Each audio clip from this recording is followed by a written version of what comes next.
Hi అండి.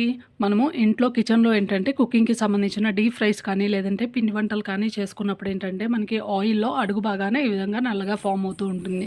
అలాంటప్పుడు ఏంటంటే మనము ఆ ఆయిల్‌ని రీయూజ్ చేసుకోలేము. కాబట్టి ఆయిల్ ఏంటంటే మనము క్లీన్ చేసుకొని మళ్ళీ ఎప్పటిలాగానే యూజ్ చేసుకోవచ్చు. అది ఎలా అంటే మనము కార్న్ ఫ్లోర్ ఉంటుంది కదండీ! మొక్కజొన్న పిండి దాన్ని ఏంటంటే వాటర్‌లో యాడ్ చేసుకొని దీనిలోనే మనము కళాయిలో వేసుకుంటే కనుక ఆ ఆయిల్‌కి ఈ కార్న్ ఫ్లోర్ ఏంటంటే మనకి మొత్తం కూడా ఈ అడుగు భాగాన ఉన్నటువంటి దాన్ని మొత్తం కూడా క్లీన్ చేస్తుంది. అంటే అది అబ్జర్వ్ చేసుకుంటుందనమాట. అబ్జర్వ్ చేసుకుని మనకి ఆయిల్ అనేది మళ్ళీ ఎప్పటిలాగానే క్లీన్ అవుతుందనమాట. ఈ విధంగా చూసారు కదా! ఆయిల్ ఫ్రెష్‌గా మనము రీయూజ్ చేసుకోవచ్చు. ఈ టిప్ మీకు నచ్చితే కనుక తప్పకుండా మీరు కూడా యూజ్ చేయండి. అండ్ వీడియో నచ్చితే లైక్ చేయండి, షేర్ చేయండి, సబ్స్క్రైబ్ చేయడం మాత్రం అస్సలు మర్చిపోకండి. Thank you.